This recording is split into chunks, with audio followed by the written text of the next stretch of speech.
Assalamualaikum warahmatullahi wabarakatuh. Bismillahirrahmanirrahim. Alhamdulillahirrabbilalamin. Wassalatu wassalamu ala asrofil anbiya'i wal mursalin sayyidina wa maulana Muhammadin wa ala alihi wa sahbihi ajma'in. Alhamdulillah, hari ini kita sudah sampai di pertemuan ketiga. Betul ya? Iya, betul. Hari ini kita mulai hitung-menghitung begitu ya. Jadi di sini kegiatan selanjutnya setelah kemarin teman-teman sudah periksa terkait data, angket, kemudian jenisnya begitu ya. Kemarin juga sudah ke tabel distribusi dan penyajian data dengan histogram, OGIF dan juga data kelompok gitu ya. Nah, sekarang kita ke pengolahan datanya. Jadi, kemarin display data, sekarang kita melihat dari data itu apa saja yang bisa kita dapatkan gitu ya untuk mencerminkan data itu sendiri gitu. Nah, di sini kita topiknya adalah pengolahan data yang masih di data statistika deskriptif mungkin ya, masih di median, modus dan teman-temannya. Nah, kita mulai saja pembahasannya. Jadi materinya terkait dengan pemusatan data. Pemusatan data ada rata-rata dan modus atau min. Kemudian ukuran penyebaran data ya, penyebaran data atau letak data dan median, kuartil, desil, persentil. Kemudian ada penyebaran data tunggal dan kelompok, yaitu ring, ragam, standar deviasi. Nah, topik kita pertama adalah ukuran pemusatan data. Nah, di pemusatan data ini kita melihat kita melihat modus dan rata-ratanya. Jadi, modus dan rata-rata itu apa sih? Jadi, min atau rata-rata itu merupakan teknik penjelasan suatu kelompok data yang didasarkan dari nilainya, nilai rata-ratanya atau nilai min-nya itu sendiri. Sedangkan modus itu menunjukkan data yang frekuensinya paling banyak atau data yang paling sering muncul di kumpulan data itu. Jadi, teman-teman juga sering dengar. Untuk min dan modus itu kita bisa menghitungnya. Jadi semua perhitungan data ini bisa kita pakai untuk data tunggal ataupun data kelompok.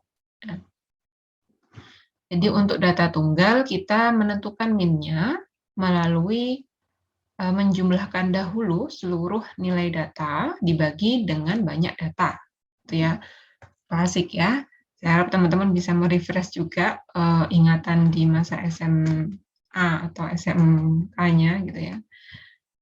Kemudian min sendiri ini adalah min data kelompok, maksud saya ini ditentukan dengan konsepnya sama. Jadi min itu adalah jumlah seluruh data dibagi dengan banyak data. Nah, kalau di data kelompok itu di tabel distribusi ya, di tabel distribusi kita butuh titik tengah TI, nilai tengah dari datanya dibagi dengan frekuensi kelas itu sendiri. Nah, nanti kita ada contohnya.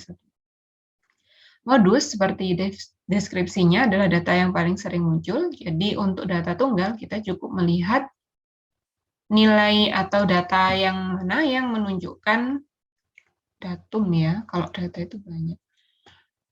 Nilai datum yang mana yang menunjukkan frekuensi terbanyak. Artinya dia adalah datum yang sering muncul. Modus data kelompok dicari dengan memanfaatkan tabel distribusi kelompok. Sama ya, dengan median juga kita pakai tabel distribusi dengan formula modus sama dengan tepi bawah kelas ditambah panjang kelas dikali F1 ini selisih ya, selisih frekuensi antara frekuensi kelas modus dengan frekuensi sebelum kelas modus. Dan F2 di sini adalah selisih frekuensi kelas modus dengan kelas setelahnya, kelas atasnya. kelas bawahnya. Pokoknya setelah kelas modus gitu ya. Jadi F1 selisih frekuensi sebelum kelas modus, F2 selisih frekuensi setelah kelas modus gitu ya. Tulis saya nulisnya. Ukuran penyebaran data ini ada median, kuartil, dan desil. Jadi datanya itu dilihat kemana saja gitu ya.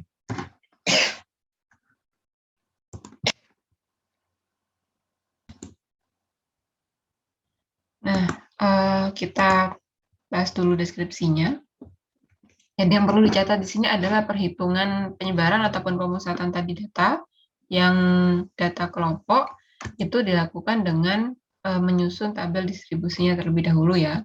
Kemudian satu lagi yang perlu diperhatikan adalah ketika menentukan kuartil, median, desil, persentilnya ini, gitu ya, penyebaran datanya, kita menyusun dulu data yang dari terendah ke tertinggi atau dari tertinggi ke terendah gitu ya. Yang penting datanya diurutkan dari minimum ke maksimum atau dari maksimum ke minimum gitu ya. Nggak boleh datanya masih aut-autan kemudian kita menentukan median, kuartil, desil, persentilnya nggak boleh.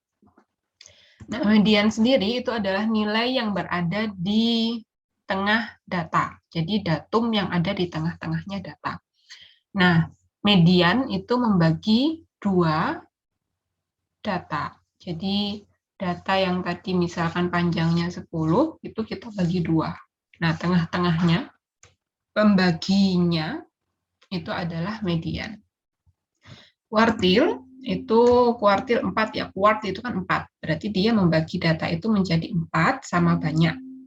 Nah, kuartil kalau pembaginya berarti ada kuartil 1, 2, dan 3 saja. Itu ya. Nah, untuk desil itu teman-teman bisa ingat desa. Desa itu bukan desa rumah gitu ya, bukan ya. Desa itu 10. Jadi kalau desil dia pembagi data menjadi 10 bagian. Berarti ada desil 1 sampai 9 pembaginya gitu ya. Kalau persentil itu dari persen. Persen itu kan per 100 ya. Per 100 berarti dia membagi datanya menjadi 100 bagian sama banyak, berarti ada persentil pertama sampai persentil ke 99. Gitu ya. Nah, ini sedikit ilustrasi. Jadi kalau misalkan ada data pertama, kemudian ada data terakhir gitu ya, berarti kan dia punya rentang datanya dari yang minimum ke maksimum. Nah, kalau median itu kita menunjuk data yang ada di datum yang ada di tengah sebagai datum yang membagi data ini menjadi dua bagian, ada di bagian kanan, ada di bagian kiri, gitu ya. Nah, itu median. Kalau kuartil, ya kita baginya jadi 4, gitu ya. Ini kuartil pertama, kuartil kedua, kuartil ketiga. Pembaginya ada 4 daerah ya. Daerah pertama yang dibatasi oleh daerah Q1, kuartil pertama. Kemudian Q2, kuartil kedua itu membagi daerah kedua dan daerah ketiga. Nah, kemudian ada kuartil ketiga membagi daerah ketiga dan keempat. Ya. Kalau desil ya berarti dia bagi 10 gitu ya. Bagi 10. Jadi teman-teman bisa, saya harap bisa mendapat gambaran gitu ya. Ini hitung aja 10, 1, 2, 3, 4, 5, 6, 7, 8, 9, 10 gitu ya. Makanya dia D1 sampai D9 aja, nggak ada D10 ya, pembaginya 9. Kalau persentil, nah persentil nih nggak mau saya tulis ya, per 100 teman-teman bisa bayangkan sendiri, yang penting datanya dibagi 100. Nah, untuk formula mencarinya, untuk median itu teman-teman bisa lihat bahwa median itu setengah dari jumlah data. Ya, berarti setengah dikali N atau N plus 1. N plus 1 itu kalau datanya ganjil, kalau datanya genap. Tapi bisa pakai ini, nggak masalah. Atau setengah N, setengah dari data gitu nggak masalah.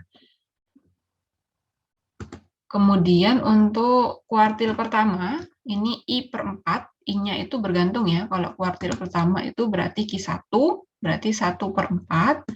Kalau kuartil kedua itu berarti 2/4. 2/4 kan setengah ya, makanya kuartil kedua itu sama dengan median, sama juga dengan desil kelima.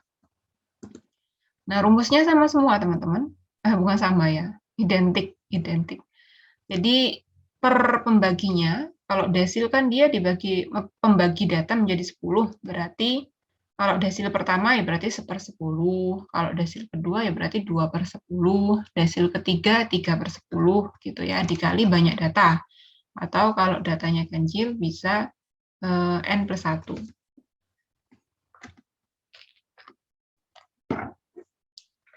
Nah, itu jadi ilustrasinya. Nah, kalau datanya data kelompok, gimana ngukurnya?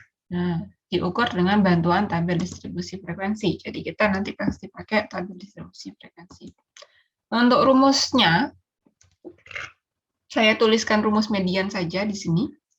Median adalah tepi bawah kelas mediannya ditambah panjang kelas dikalikan dengan 1/2N. Median kan nilai tengah ya, nilai tengah data, berarti setengahnya data. Setengah N dikurangi Fs. Fs ini frekuensi kelas sebelum kelasnya median dibagi dengan frekuensi kelas median sendiri, gitu ya. Nah, kalau kuartil, kalau median itu kan setengah ya. Kalau kuartil berarti I/4. Bisa 1/4, bisa 2/4, bisa 3/4 gitu ya. Jadi yang berubah nanti di sini saja. Yang lainnya sama. TB plus P gitu sama. Yang berubah di sini bergantung dengan data keberapa gitu ya. Membagi data mana yang dicari. Kalau desil berarti I/10, 1/10, 2/10, 3/10, 9/10 gitu ya. Kalau persentil ya per 100, 86/100, 99/100, data ke 70/100 gitu ya. Nah, yang berubah di bagian sini saja. Gitu. Dan di sini catatannya TB adalah tepi bawah kelas modus. Bukan kelas yang lain ya. N-nya adalah banyak data, P-nya adalah panjang kelas, Fs adalah jumlah frekuensi sebelum kelas modus. Saya salah nih. TB-nya ini kelas median berarti ya. Sebentar, saya ganti. Jadi TB-nya adalah tepi bawah kelas median. Sebenarnya ini bergantung ya, data yang dicari apa. Oke, F-nya adalah frekuensi kelasnya sendiri. Kelasnya kuartil. Kita lanjut dulu ke ini sudah ke contoh. Oke, kita lanjut ke contoh ya. Jadi untuk data tunggal itu misalkan saya punya data 1357924686781. Nah, yang diminta adalah rata-rata, modus, median, dan kuartil ke-1 dan ke-3. Ya, kalau data tunggal gini mah gampang gitu ya. Jadi ini sudah saya urutkan dari data terkecil ke tertinggi, 1, 2, 3, 4, 5, 6, 7, 8, 8, 9, 11. Ini udah kelihatan ya, modusnya adalah 6, 7, dan 8. Modusnya lebih itu boleh. Jadi modus itu data atau datum dengan nilai frekuensi terbanyak. Karena di sini terbanyaknya 2, ya mau gimana lagi. Berarti modusnya ada 3. Data yang frekuensinya paling banyak. Sama, 2. Gitu ya. Jadi 6, 7, dan 8. Nah, untuk mediannya atau nilai tengah. Nilai tengah berarti teman-teman tinggal bagi nih. Ini ada berapa data? 1, 2, 3, 7, 8, 9, 10, 11, 12, 13 data. 13 data berarti tengah-tengahnya data ke-7. Nah, karena di data ke-7 ini, dia membagi yang kanan itu ada 6 data, yang kiri ada 6 data. Ya sudah, berarti mediannya di sini. Nah, tengah-tengahnya ini kebetulan 6. Berarti median dan kuartil kedua, sorry ini salah ketik guys. Median dan kuartil kedua sama dengan 6. Gitu ya. Saya ganti dulu. Nah, ini kuartil kedua. karena kuartil kedua kan juga setengah ya, setengah data. Nah, untuk kuartil pertama, berarti kita fokus di daerah pertama gitu ya, antara 1, 2, 3, 4, 5, dan 6. Nah, karena 6 datanya, berarti kita punya pertengahan dari data yang ke-6 adalah data di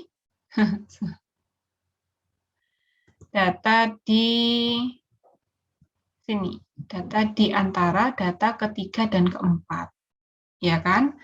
Kalau milih salah satu kan nggak sama nih, nanti yang kanan 3, yang kiri 2, kan nggak boleh ya, harus sama. Berarti di tengah-tengah antara 3 dan 4. Antara 3 dan 4 berapa? 3,5, nggak usah ngitung ya, 3,5. Sama dengan kuartil ketiga, berarti data yang ada di antara data yang membagi bagian data ini menjadi sama banyak gitu ya. Jadi datanya ada di antara 8 dan 8. Antara 8 dan 8 berapa ya? 8 gitu ya. Jadi udah ketemu modusnya 678, kuartil pertama 3,5, mediannya sama dengan kuartil kedua sama dengan 6, kuartil ketiganya 8. Gitu ya. Nah, selanjutnya kita ke pengukuran data min, modus, kuartil ke-1, dan desil ke-5. Nah, ini tabel distribusi frekuensinya sudah jadi gitu ya. Ya, kalau ngitung begini, biasanya soalnya itu langsung sudah dikasih tabel distribusi frekuensi, kecuali kalau memang mau melihat teman-teman sudah bisa membuat tabel distribusi frekuensi atau belum.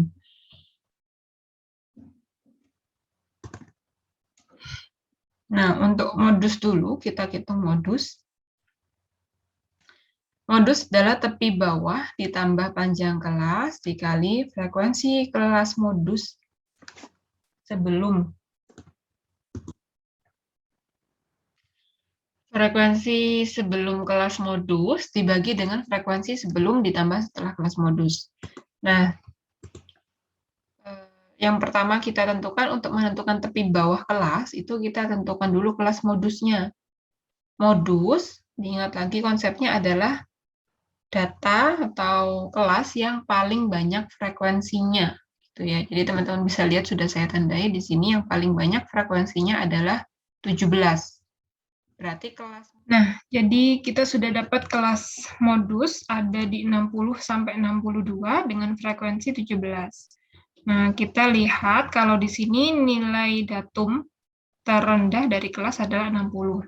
Berarti tepi bawah itu adalah nilai terendah per kelas dikurangi 0,5. Jadi 60 dikurangi 0,5 adalah 59,5. 0,5-nya dapat dari mana? 0,5 itu adalah nilai tengah dari data sebelum dan sesudah. Maksudnya data tertinggi di datum kelas sebelum dan data terendah di datum setelahnya. Kalau di sini 59, kemudian di kelas selanjutnya ada 60, maka setengahnya 59 ke 60 itu kan 1, setengahnya 1 kan 0,5. Maka tepi bawahnya itu adalah 60 dikurangi 0,5, yaitu 59,5. Ditambah P, P-nya adalah panjang kelas, 3, ya, 3 dari mana? 60, 61, 62. Ada 3 data di setiap kelas. Jadi panjang kelasnya adalah 3, FI, frekuensi, selisih frekuensi kelas modus dengan kelas setelahnya. Sebelumnya. Yang sebelum itu kan ada di sini ya. Ini data terendahnya ada di bawah, berarti datanya dari bawah ke atas. Berarti kelas modus dengan kelas sebelumnya itu adalah selisihnya 3. 17 dikurangi 14, 3. Selisih frekuensi kelas modus 17 dengan kelas setelah kelas modus 10 adalah 7. Jadi 17 dikurangi 10, 7. Gitu ya. Jadi di sini 3 panjang kelas dikali 3 F1 per 7 ditambah 3. F1 tambah F2 atau F2 tambah F1 gitu ya. Maka ketika teman-teman menghitung menggunakan kalkulator saja, maka hasilnya 60,4 ketika pembulatan ya. Pembulatan kita bulatkan berarti 60. Datanya di 60.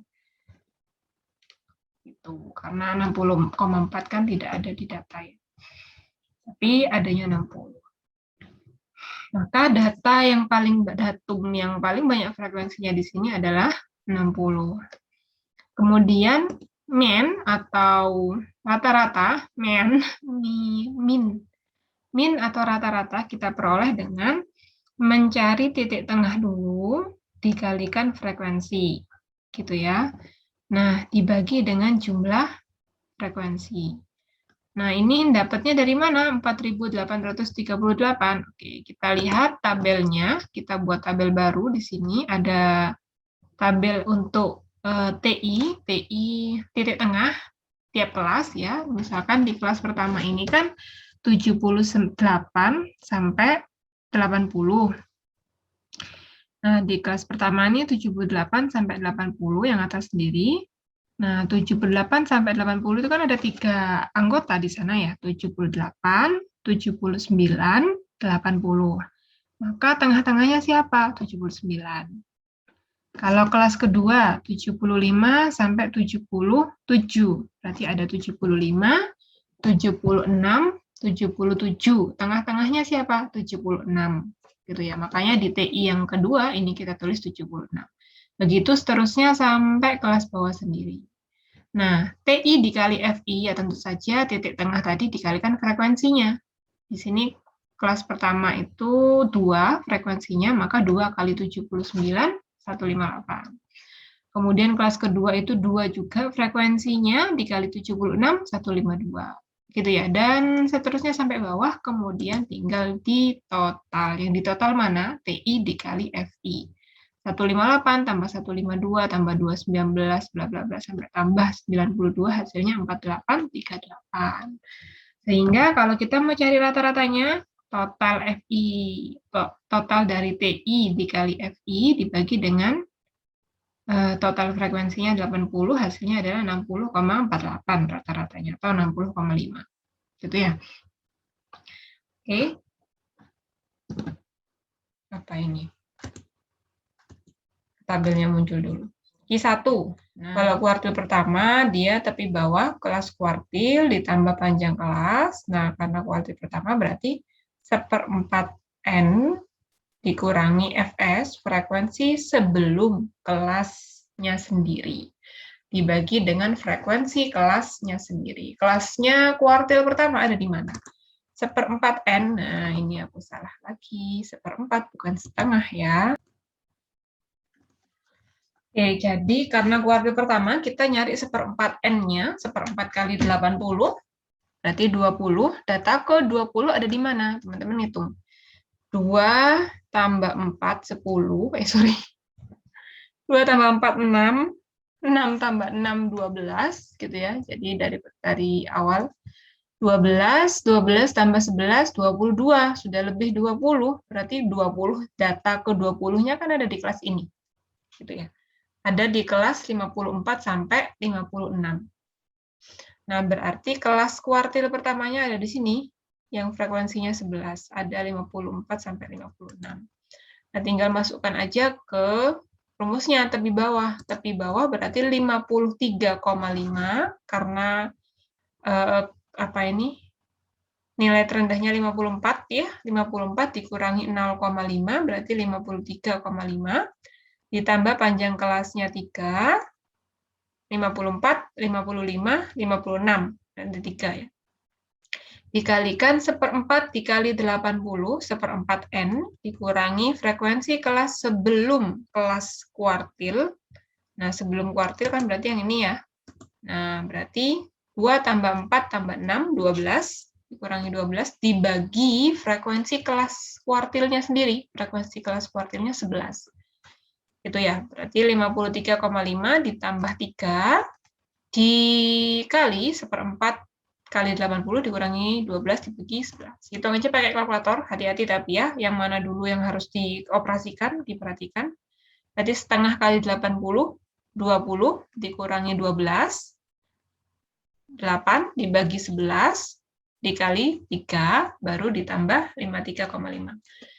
Hasilnya benar nih 55,6. Oh iya deh, masih di kelasnya ini ya. Betul berarti. 55,68 kalau dibuatkan 56. Berarti mepet di data yang teratas ya. Berarti datanya ini 8 datanya itu di atas. Oke. Nah, untuk desil kelima, tadi kan kuartil ke-1, sekarang kita desil kelima. Desil kelimanya itu teman-teman perhatikan kan 5/10 itu sama dengan setengah. Setengah ya berarti sama dengan median kan ya. Nah, berarti kita bisa pakai rumusnya median atau pakai 5/10 gitu juga boleh, sama aja ya, setengah. Nah, yang perlu diperhatikan lagi adalah pertama kita menentukan kelasnya dulu di mana gitu. Karena di sini banyak kelasnya. Kalau teman-teman nyari kuartil pertama, berarti kelasnya di 1/4 data, gitu ya. Kalau kuartil kedua, berarti di setengahnya data. Setengahnya data berarti di data ke-40. Data ke-40 di mana? Dihitung dari bawah nih. 2 tambah 4 tambah 6 tambah 11 tambah 14 tambah 17 sih udah lebih dari 40. Yang ini aja 37. Jadi 3 datanya kan masuk di kelas ini. 60 sampai 62. Berarti kelas desil kelima atau median kelimanya ada di 50 sampai 62. Berarti kita ambil tepi bawah kelasnya. Ini kelasnya, tepi bawahnya adalah 59,5. Jadi 60 dikurangi 0,5. Ditambah panjang kelasnya 3, dikali setengah kali 80 dikurangi 37, frekuensi kelas sebelum kelasnya median sendiri atau kelasnya desil kelima. Ini ada 14 tambah 11 tambah 6 tambah 4 tambah 2, 37, baru dibagi dengan frekuensi kelas median atau kelas desil kelima. Ya, 17. Hasilnya adalah 60. Sorry. Dibulatkan 60 lah ini. Berarti 3 datanya itu, ini kan 37. Ke-40 kan kurang 3. 3 datanya itu kemungkinan ada di 60. Semua, 60, 60, 60 gitu. Makanya kita menemukan mediannya ada di 60. Itu ya. Sama kan sebenarnya rumusnya. Jadi teman-teman cuma menentukan kelasnya, nggak perlu banyak yang dihafal gitu ya. Bisa pakai Excel juga untuk mempermudah menghitung.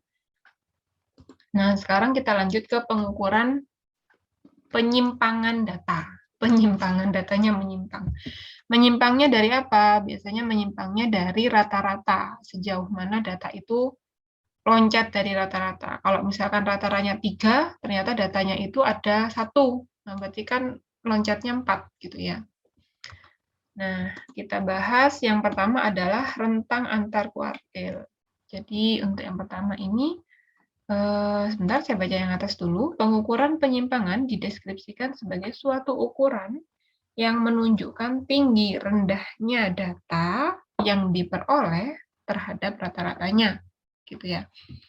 Kalau rentang antar kuartil ini berarti selisih antara kuartil ketiga dan kuartil pertama. Jadi rentang antar kuartil atau saya singkat RAK itu diperoleh dari Q3 min Q1.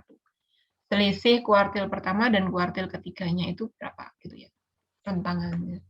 Ada juga nanti istilah simpangan kuartil. Kalau simpang kuartil berarti menyimpangnya dia dari kuartil kedua. Kuartil kedua kan rata-rata ya. Berarti setengah dari RAK gitu ya. Setengahnya dari selisih antar kuartil ini. Simpangan rata-rata, kita pindah ke nomor 2. Simpangan rata-rata merupakan nilai rata-rata dari harga mutlak semua simpangan terhadap rata-rata kelompoknya. Nah, jadi tadi selisih data itu dengan rata-rata itu berapa? Jadi datanya menyimpang berapa dari rata-rata. Untuk formulasinya seperti ini, SR sama dengan sigma, X-nya adalah data, dikurangi rata-rata, dibagi dengan jumlah data. Gitu ya. Nomor 3, ada simpangan baku. Simpangan baku menunjukkan tingkat variasi kelompok data atau ukuran standar penyimpangan dari data. Ukuran standarnya berapa? Kalau simpangan rata-rata ini dia cuma menghitung selisihnya data terhadap rata-rata. Kalau simpangan baku, dia menghitungnya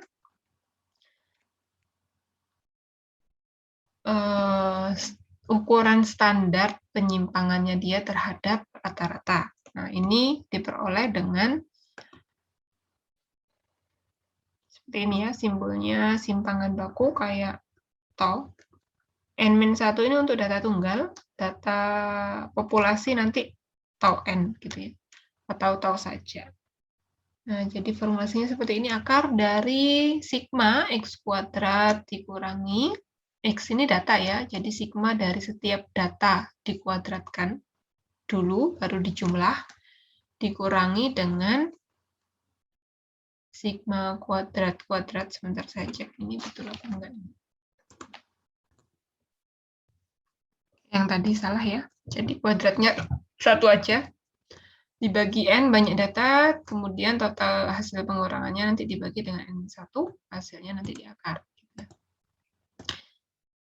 Nah, biasanya untuk gabungan simpangan baku dari beberapa jenis data itu nanti teman-teman mungkin lebih kenal dengan SIG ya, SG. Nah,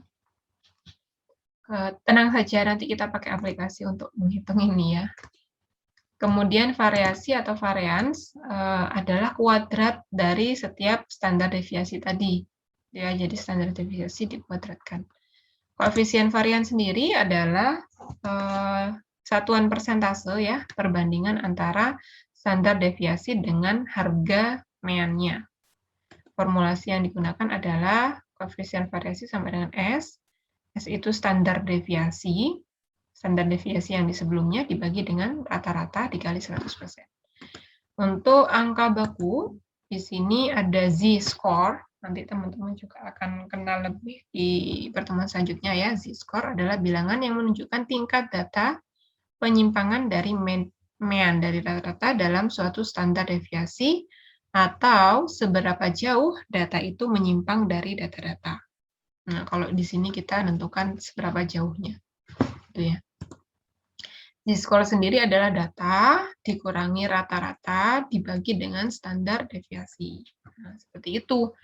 Nanti untuk penyimpangan data kita akan bahas lebih dalam ya. Itu saja untuk pertemuan hari ini. Terima kasih atas perhatiannya. Mohon maaf jika ada salah-salah kata.